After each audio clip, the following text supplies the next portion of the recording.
In 2009, I was 30 years old. Life was pretty good. I was enjoying my job. I was enjoying my family life.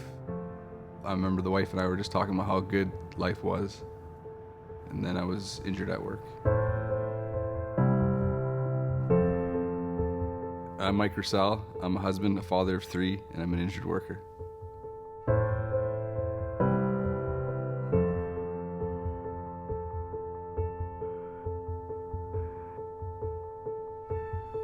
On the day of my accident, I was a sub-foreman working for Aero Installations. We do lots of line maintenance, new construction, live line work, changing out poles while the line's still energized. So basically we were trying to get a bucket truck in to go up a pole to change a fuse for the line.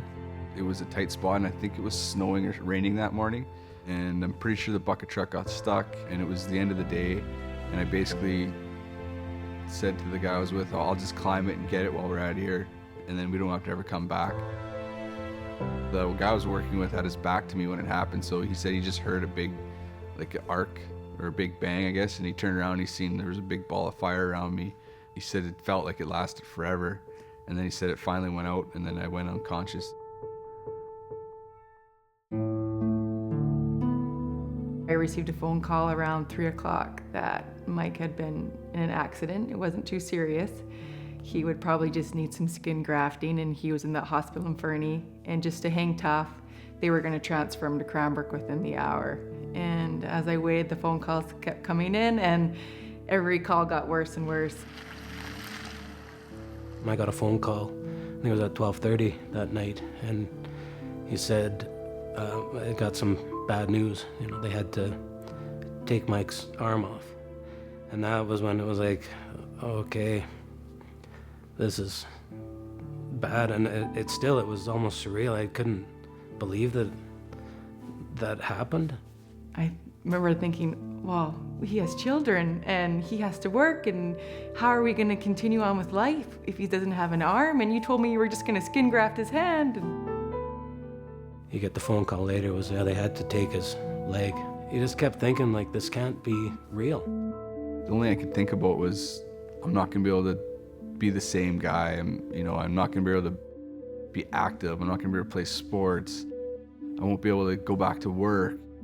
It's devastating. You get this feeling of like, you're going to be nothing. And I can remember walking in the room and he was just so devastated. And I would think, like, that's not Mike. That's not the Mike I was married to and who we had built a life together. So it was like we had to slowly learn together what this new Mike was going to be. First month in the Calgary hospital, I was strictly in the burn unit. And then the second month, I exercised every day. I worked on balance, strengthening muscles that I would need for walking with a prosthetic leg. I think about a month into the hospital in Calgary, WorkSafe came and visited, and they basically said everything's taken care of, and there was never any pressure to go back to work. It was like, you know what? When you're ready, you come talk to us, and we'll work through what you need, and you'll be able to get back to work when you want. Once I finished rehab in Calgary, it was suggested to me that I should go to Vancouver to go to GF Strong. First few months, I was just focused on walking, getting back to walking. And as soon as I started to feel good again, it was like, okay, the next step, I gotta get back home, spend time with my family, relax, and just taking a break. And I did that for a year. There was a point where I was back home, I was done with GF Strong, I was starting to live my life, and I had another worker that was hurt 30 years ago, and it's exactly the same injury as me. He pretty much gave me the best advice I could have. Forget about the old you. That's not there anymore. If you can learn to forget about him and focus on the new you, you'll be able to move forward. And that was the best advice I had. After that, it was I'd find a goal and then I'd attack that goal, and that was the reason why I decided to come back to work, because I was in a new me, new goals to set and achieve. With work, when Mike would come and visit me, it was always, we'll always have a spot for you, and he'd always ask me, what's your plans? Do you want to come back to work? Do you want to just not work? And I was like, oh no, I want to come back to work. It was just a matter of what it was going to be. Like, it was so unknown at the time, but it was good to know that I was going to be looked after. When Mike was ready to come back to work, he was gung-ho. I was keen too, right? It was exciting, it was great. And with WorkSafeBC and the Return to Work program, it's there for a reason. And at the time, I didn't understand it. I thought, oh, this is restrictive, right? They said, you know what, you need to slow down. There's precautions, there's steps that you need to take, there's plans. And I always thought it was I'm like, that's not me. And now that I look back, I'm glad that they approached me and they came up with a plan for me. They really looked out for my well-being, and I didn't see that at first. And now I'm in the situation I am. I do see that was a big part of coming back to work. The first step was going to work. I had no idea what I wanted to do. I had no idea where my place would be at Arrow. I just knew I had to come and start. And it was basically a trial and error. It was try, code course, design, try quoting jobs, doing estimates, and I tried all those things, and I'm like, no, this isn't for me. I don't like this. I'm not an office person. I can't sit in a desk all day. I come in when I please. I would, leave when I wanted to. I had no responsibility at work, really. I was just there. My wife could see I wasn't happy. She's like, this isn't for you. You got to find something different. She goes, maybe you should leave Arrow and find a different field of work. And I was like, no, I love my job. I love being in the field. I love working in my trade, and I needed to get closer to that. And when one of the general foremans retired, it was like, that's the role I need to go, because I still get to be a part of the field and I still get to be a part of the office. And I thought that was the best fit. I know Mike would like nothing better than to be back out on the tools, running a crew and building power lines. That's what he likes doing.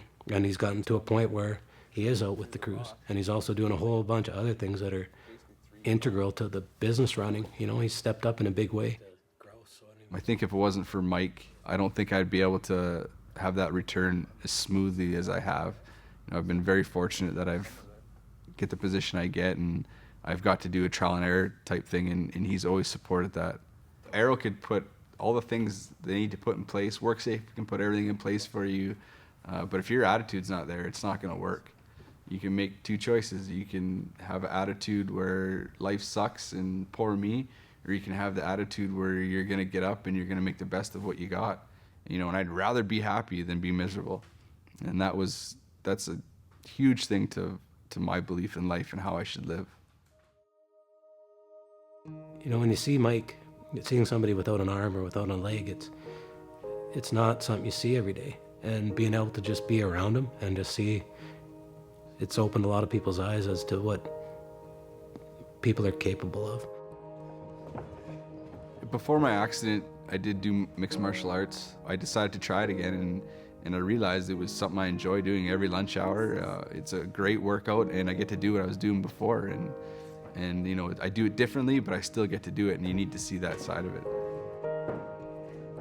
I'm really proud of Mike. I'm really proud. I know there was some days where long days. I worried for him, but I'm really proud of him. Yeah, he hasn't ceased to amaze me yet.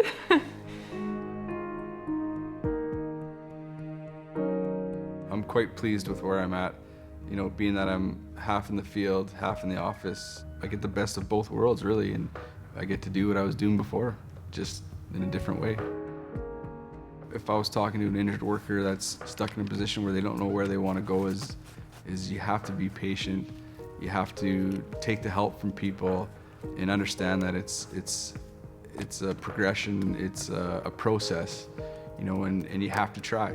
Don't be afraid to try, and don't be afraid to fail. You're gonna fail. You're not gonna get it every time.